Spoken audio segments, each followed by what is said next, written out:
More than 12,000 lives had been lost in the decade-long conflict scarring northern Burkina Faso. President Ibrahim Traore knew that military solutions had failed.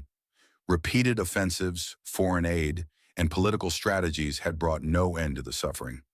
On a quiet morning in Ouagadougou, over a simple breakfast, he sifted through another set of grim intelligence reports. A village razed, 23 civilians killed, infrastructure leveled. From his window, he watched his city awaken. Children in uniforms walking to school, vendors laying out goods, a fragile normalcy persevering in defiance of the violence. His thoughts drifted back to the previous night when an elderly imam had approached him at an official function. The old man, somehow slipping past layers of security, pressed a folded note into Traore's palm. "From Muhammad El-Ghazawi," he whispered and vanished into the crowd. The name made Traore pause.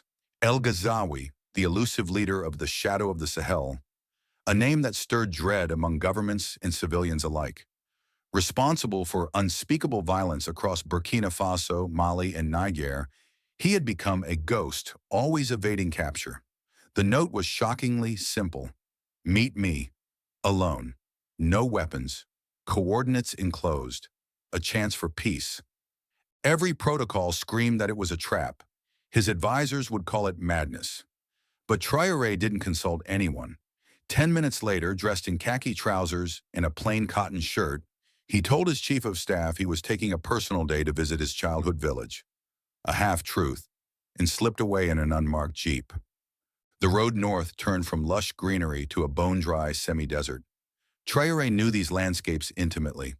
Dusty outposts, abandoned homes, villages hollowed by war. As he passed them, memories of his military years returned.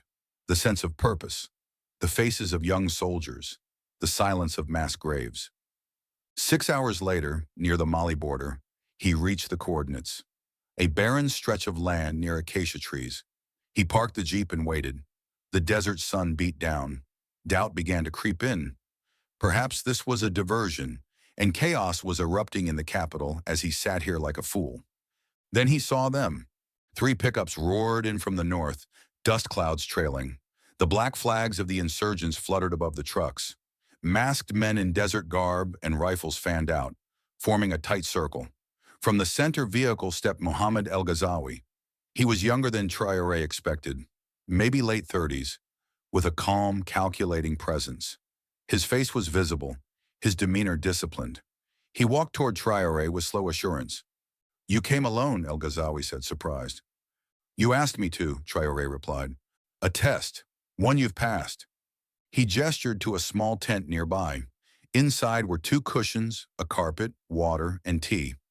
They sat across from one another, president and insurgent, enemies shaped by different versions of the same country. "Why request this meeting?" Traore asked directly. "Because after 10 years of war," El-Ghazawi answered, pouring water, "neither of us is winning. You can't destroy us. We can't overthrow you. Meanwhile, our people, all of them, suffer." "Our people?" Traore asked. "I was born in Djibo," El-Ghazawi said. "Studied engineering in Ouagadougou. My brother was arrested and tortured to death in 2014. He had no ties to militants. That path was chosen for me by your predecessors." Traore nodded. He'd heard stories like this before. Brutal crackdowns that radicalized entire generations. "What path do you choose now?" he asked.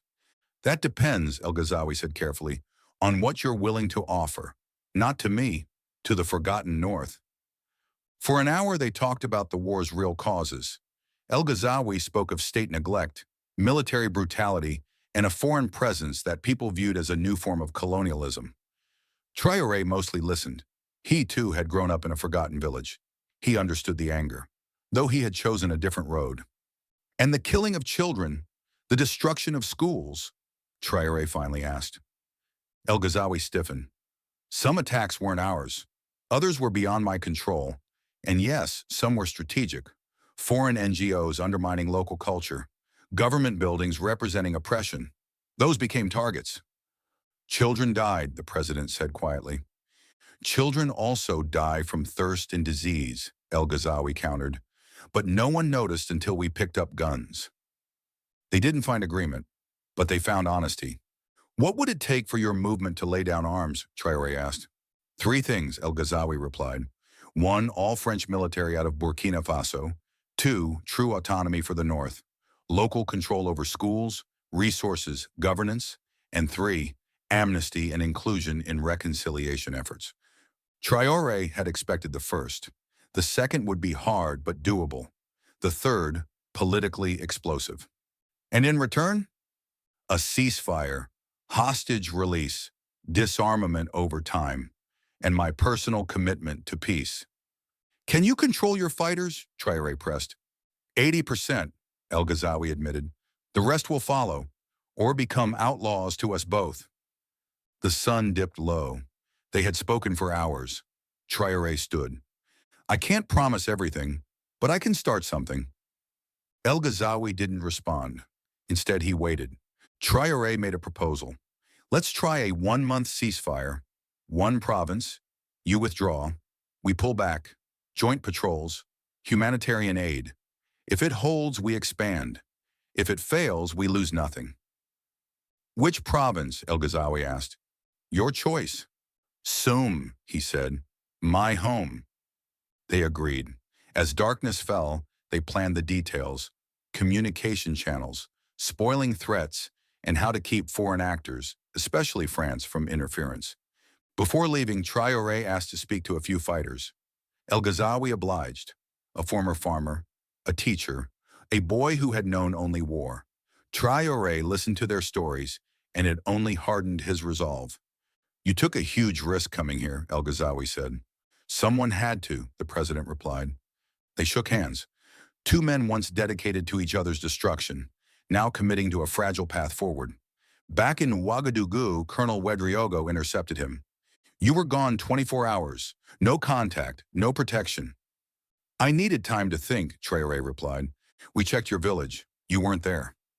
Instead of lying, Traore made a decision. Come with me, he told the colonel. In a secure room, he revealed everything. The colonel was furious and scared. The military will revolt. The French will intervene. Maybe, Traore said, but we've tried everything else. Within days, Traore held private briefings with key ministers. Orders were given for a quiet redeployment. In Soum, troops pulled back.